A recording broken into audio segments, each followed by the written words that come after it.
For over 40 years, one name was inseparable from one of the most influential black megachurches in America. Bishop Kenneth C. Ulmer didn't just pastor Faithful Central Bible Church in Inglewood, California. He built it. He turned it from a small congregation into a spiritual institution that once owned the Great Western Forum, prayed with Whitney Houston, stood alongside Madonna, and shaped the spiritual life of Los Angeles for 4 decades. So when he finally stepped down in February 2023, the question on everyone's mind was simple. What happens now? Does the church fracture the way so many megachurches do when the founding pastor leaves? Does attendance collapse? Does the next leader get swallowed by the shadow of a legend? Or does something else happen? Something almost nobody expected.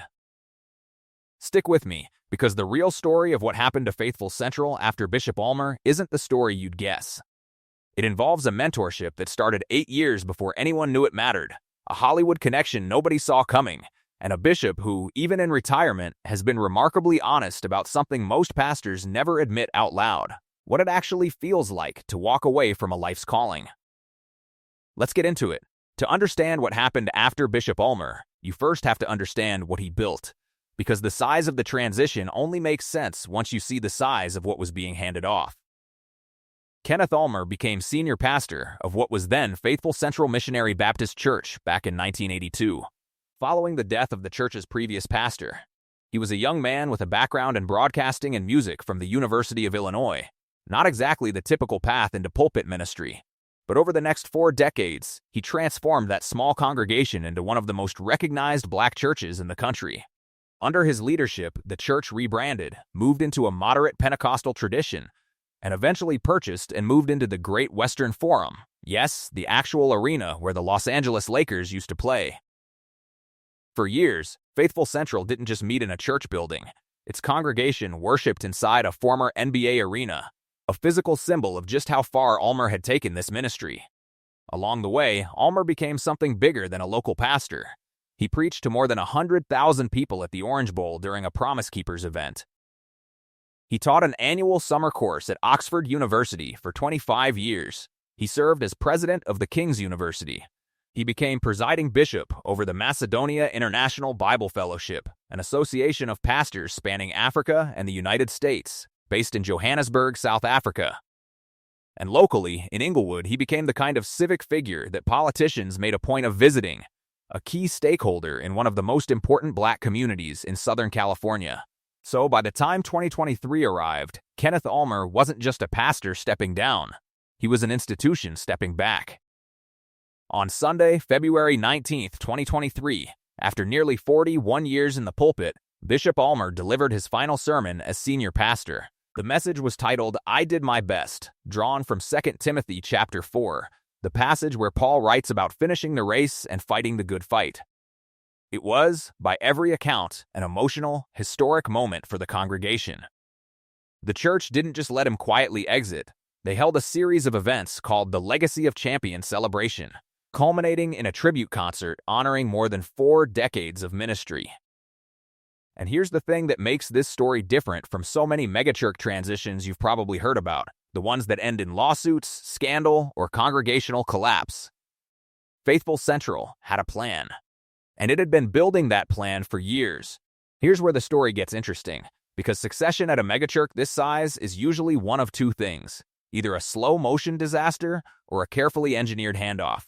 And what happened at Faithful Central falls firmly into the second category, largely because of one person, Rev. Dr. John Paul C. Foster, on January 26, 2023. The congregation of Faithful Central unanimously elected Foster as the church's 4th senior pastor in its 87-year history. Unanimously. In a megachurch environment where competing factions, ambitious associate pastors, and outside candidates often turn a transition into a political battle, a unanimous vote is almost unheard of. But to understand why the vote went that way, you have to go back almost a decade. Foster's path to ministry wasn't a straight line. He actually started out studying toward neurosurgery before shifting direction during his junior year of college, eventually earning his bachelor's degree in biblical and theological studies at Biola University, followed by a Master of Theology and later a doctorate from Talbot Theological Seminary. Biola's Graduate School of Theology. Along the way, he studied under a mentor named Pastor Welton Pleasant at Christ Second Baptist Church in Long Beach, someone Foster has credited with teaching him how to move from theology into actual church practice. Then, in 2015, Foster joined the staff at Faithful Central as the church's young adult pastor.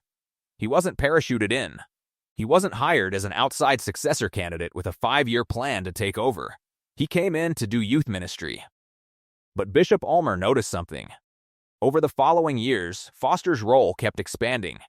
In 2019, he was promoted to assistant pastor.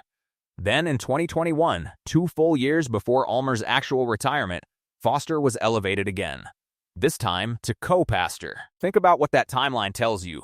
This wasn't a last-minute succession scramble. This was a deliberate, multi-year mentorship and testing process, with Ulmer walking Foster through increasing levels of responsibility long before the congregation ever had to vote on anything. In interviews, Foster has been candid about what that mentorship actually looked like on a personal level.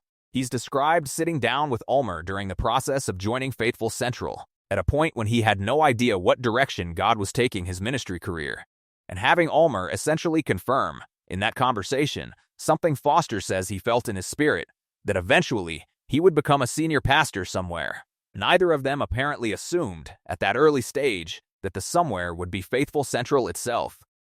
But that's exactly how it played out. And when Foster talks about Ulmer's role in his development, the language he uses isn't corporate or clinical, it's personal, almost reverent. He has said that when he arrived at Faithful Central. He couldn't have asked for a better teacher or mentor than Bishop Ulmer, and that people would pay real money for the kind of mentorship he was given for free, simply by being present and willing to learn. That's the real answer to what happened to Faithful Central after Ulmer. The truth is, very little happened suddenly. The succession had already been happening, quietly, for 8 years before it became official. Still, knowing a transition is coming and actually living through it are 2 very different things. And there's a particular moment that captures just how real that pressure was for Foster. His first Easter Sunday as senior pastor, just weeks after Ulmer's final sermon.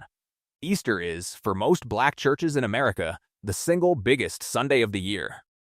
Attendance spikes, visitors show up, expectations are at their highest. And Foster had to walk into that moment as the brand new face of one of Los Angeles' most prominent congregations, in a building the church had once shared its history with as a former professional sports arena. In interviews around that time, Foster acknowledged directly what everyone around him was thinking. People kept telling him he had big shoes to fill. His response wasn't defensive or falsely humble, he simply agreed. "Yeah," he said. "A lot of people say that." But instead of trying to become a copy of Bishop Ulmer, Foster leaned into being himself. On that first Easter as senior pastor, he preached in sneakers and a letterman's jacket. A small but telling detail. It signaled, without him having to say it outright, that a new era had begun. Faithful Central, known for years for its theatrical, high-production church productions, the church has even been used as a filming location for the biblical drama series The Chosen. Leaned fully into that reputation for its resurrection service, continuing a tradition of big, immersive worship experiences under its new leadership. And importantly, Bishop Ulmer didn't disappear. He stayed connected to the church as a teacher, and the congregation built in a tradition where Ulmer returns each year to preach on Father's Day, a symbolic thread keeping the church's past and its present in the same room, rather than severing them completely. That detail matters more than it might seem. A lot of the megachurch collapse stories you've heard involve a founding pastor who either refuses to let go or leaves so completely that the church loses its sense of continuity. Faithful Central chose a middle path, full authority handed to the new pastor, but the relationship preserved. So who is the man now leading one of the most historically significant black churches in Southern California? Because Foster's story goes well beyond simply being the guy Ulmer picked. Beyond his role as senior pastor-doctor, Foster serves as a ministry affiliate faculty member at Biola University's Talbot School of Theology, a position specifically designed to bridge the gap between the academic world, the church, and the broader community. He spent years teaching courses there in biblical interpretation, spiritual formation, and hermeneutics. He's also pursued advanced studies at Oxford University the King's University and Moody Bible Institute, building an academic ursum that runs in parallel with his pastoral one. Foster has also become an author in his own right. He's written on subjects that speak directly to identity, race, and faith, tackling, in his own words, the complicated and often unspoken question of whether Christianity can really be understood as a white man's religion, and whether a faith once used as a tool of enslavement can also be a source of empowerment for Black communities today. That's not a small or safe topic for a pastor to take on publicly, and it reflects the kind of theologically engaged, culturally aware leadership style Foster has brought to the pulpit. And then there's the Hollywood connection, which, frankly, feels almost poetic given Faithful Central's own history with the entertainment industry through its ownership of the Forum. Dr. Foster has become a trusted voice at the intersection of faith and popular culture, consulting on major faith-based film and television projects. Most notably, he served as a biblical consultant for Amazon Prime's House of David, the biblical drama series about the life of King David that became one of the most watched shows on the platform after its 2025 premiere. It's a project that drew in historians, biblical scholars, and pastors to help shape its portrayal of one of Scripture's most famous figures, and Foster was part of that circle of consultants working to keep the show's storytelling connected to its biblical roots. On top of that, Foster has continued the church's long tradition of hands on global humanitarian work, much of it inherited from the community outreach model Ulmer built over decades, including sustainable water access projects and educational scholarship initiatives extending into Kenya and Eswatini. Put it all together, and what you get is a picture of a pastor who isn't simply maintaining what Ulmer built, he's expanding the church's footprint into new spaces, academia, media, and international humanitarian work, while keeping its core identity as a community-rooted Los Angeles institution intact. Here's where this story takes a turn that I think deserves way more attention than it's gotten. Because most coverage of pastoral transitions stops at the handoff, new leader installed, crowd cheering, story over. But what happens to the person who spent 41 years building their entire identity around a single calling, and then has to simply stop? Bishop Ulmer has actually been remarkably honest about this.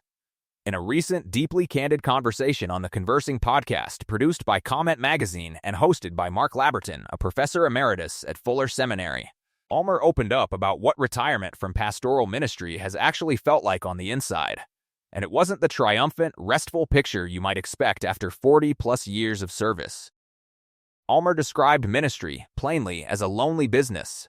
He talked openly about the disorientation that comes with losing the daily rhythm that had defined his entire adult life, the sermon prep, the pastoral visits, the weekly rituals that structure a working pastor's existence, suddenly gone. He spoke about friendships that had faded over the years, a byproduct of decades spent in a role where a certain distance from the congregation is almost unavoidable. And he used a phrase that stuck with a lot of people who've heard the interview: the spiritual costs of transition. Not just the logistical costs. Not just the emotional costs. The spiritual costs. Specifically, the sense that stepping away from a lifelong calling can shake something at the very core of a person's identity, even when the decision to retire was the right one. And even when the transition itself, from an institutional standpoint, went about as smoothly as it possibly could have. That's an important distinction to sit with for a second. Faithful Central, as an organization, handled this about as well as any megachurch transition realistically could. Clear succession planning, a mentored successor, a unanimous vote, continuity preserved through things like the Father's Day tradition. And yet, even with all of that going right on the institutional side, the human being at the center of it all has openly admitted that walking away from 4 decades of purpose has been genuinely hard. That honesty matters. It pushes back against a certain image a lot of us have of high-profile religious leaders. The idea that once someone reaches that level of accomplishment and legacy, retirement should feel like a well-earned, uncomplicated reward. Ulmer's interview is a reminder that identity and calling are deeply intertwined for people who've spent their whole working lives in ministry, and that unwinding that intertwining doesn't happen just because a succession plan worked. But, and this is important, retirement from Faithful Central's day-to-day pulpit didn't mean retirement from ministry altogether, not even close. Ulmer remains the founder and CEO of the Ulmer Institute, a nonprofit he launched years before his retirement, focused on treating, researching, and training community leaders around the issue of urban psychological trauma. The Institute's work centers on helping people process trauma from things like gun violence, physical and sexual abuse, and the kind of chronic low-grade fear that comes from living in communities where violence is a persistent threat, and it does this through partnerships stretching across faith communities, the Israeli psychological community, Los Angeles hospitals and clinics, and research universities including USC and Biola. It's a genuinely ambitious project, aiming to become a leading center for trauma treatment research in the country, and it's continued to expand its partnerships, including work with school districts to train young people as what the Institute calls mental shield providers, equipped to respond to trauma within themselves and their communities. On top of that, Ulmer continues to serve as presiding bishop over the Macedonia International Bible Fellowship, the Johannesburg-based association of pastors he leads across Africa and the United States, a role that keeps him internationally engaged even as his local pulpit responsibilities have ended. So the honest picture of where is Bishop Ulmer now is this: a man who is being unusually transparent about the emotional weight of stepping back from a lifelong calling, while simultaneously remaining deeply active in global ministry work that doesn't require him to be behind a Sunday pulpit every week. Retirement, for Ulmer, hasn't meant disappearance. It's meant redirection, and a level of public honesty about the cost of that redirection that a lot of leaders in his position would never admit to. So let's zoom out for a second, because I think the what really happened question deserves a direct answer, not just a timeline. What really happened to Faithful Central after Kenneth Ulmer is, frankly, one of the more successful examples of megachurch succession planning you'll find in modern American church history, and it's worth understanding why, because most transitions like this don't go this smoothly. First, there was time. Foster wasn't installed overnight. He spent 8 years inside the church, moving through young adult pastor to assistant pastor to co-pastor, before ever becoming senior pastor. That kind of gradual escalation lets a congregation build trust in a leader long before they're asked to formally hand over the keys. Second, there was direct mentorship, not just proximity. Ulmer didn't simply let Foster occupy space near him. By Foster's own account, Ulmer had real, personal conversations with him about calling and direction years before the succession became official. The kind of conversations that build genuine trust rather than just institutional familiarity.